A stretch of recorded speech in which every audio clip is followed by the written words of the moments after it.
Hi, I'm Davis Diley.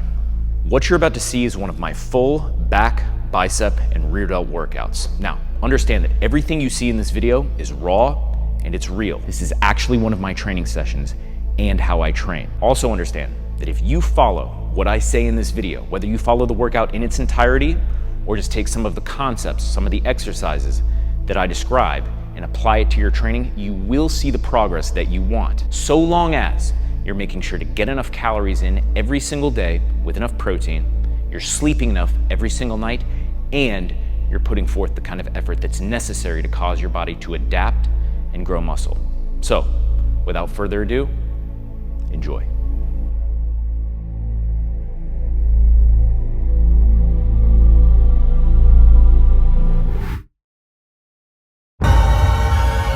Davis absolute.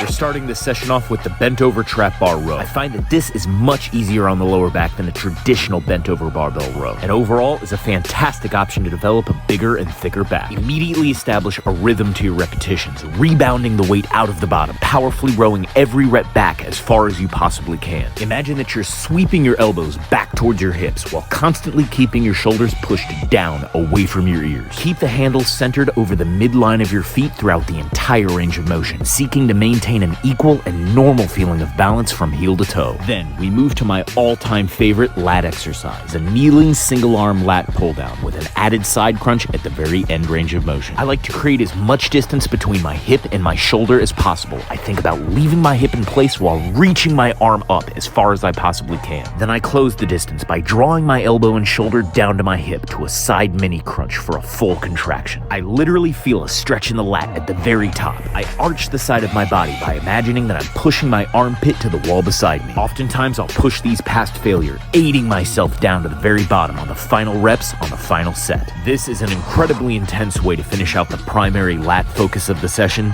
leading into the upper back.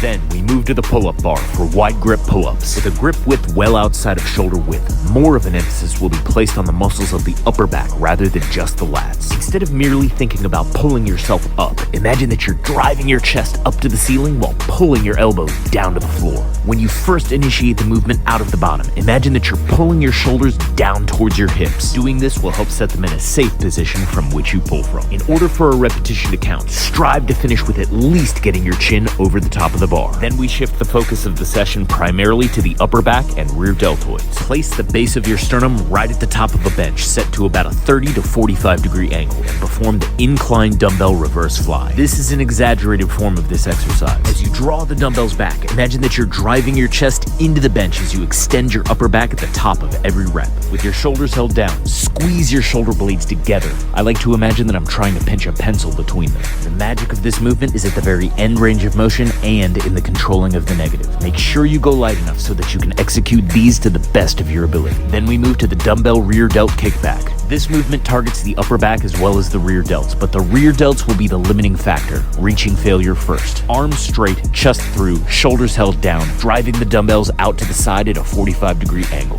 As you begin to lift up, imagine that you're driving the dumbbells back with your index and middle fingers, then controlling the dumbbells all the way back down to the start. This will become much more difficult at the end of each set, but always make it a point to resist the dumbbells down the best you can.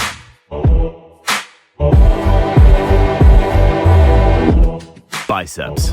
Starting with the wide stance crush grip plate curl. Wide stance so that the plates don't come in contact with your legs, maintaining a slight forward lean so that your arms freely hang vertically at the bottom. I push these hard, typically for sets of 10 reps, and sometimes I'll drop half of the weight once I reach failure, turning the final set into an absolutely brutal drop set. I focus intensely on keeping my elbows in while squeezing the plates hard. I imagine that I'm trying to cover the top of my head with the plate. The single arm concentration stop curl. I like to think of these as deadlifts for the biceps. From a complete stop, explode the weight out of the bottom, powerfully curling it right up to the side of your face. If I ever want to push this exercise past failure, I'll aid myself up to the top with my offhand, helping myself complete the repetition. Overall, here are the main things you need to focus on. A full range of motion, starting and stopping with your arms straight, curling up as far as you can, and curling across your body. Once the weight has left the floor, trying to get it from point A to point B as quickly as humanly humanly possible, regardless of how tired the bicep gets or how slow the weight starts to move. Finally, an exercise that I developed, the chest up rainbow curl. Relax your shoulders far back while pushing your chest up to the ceiling. Maintain this position, hammer curling the weight up, opening your palms up to the sky, lowering them out to the side, then reversing the motion. Always keep your elbows pinned in at your side, maintaining control, moving steadily throughout the entire movement. You won't need to use much weight for these. If your form breaks down at any point, you're done.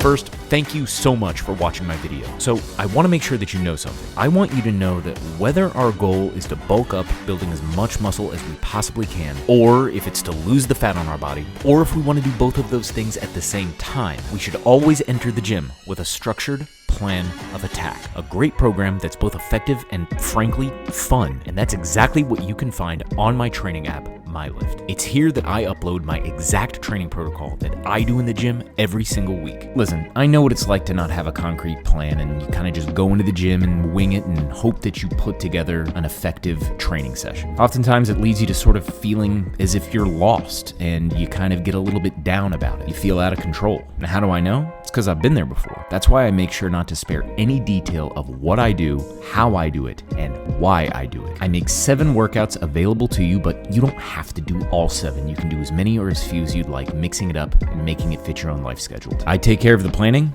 All you have to do is show up. And with that, we hit the gym together with the freshly updated workouts every week to achieve the body we want. If you're interested in training with me, just head to my website, myliftfitness.com. You have to sign up through there. It'll walk you through the process of setting up your profile, and then you'll be able to log in through the app.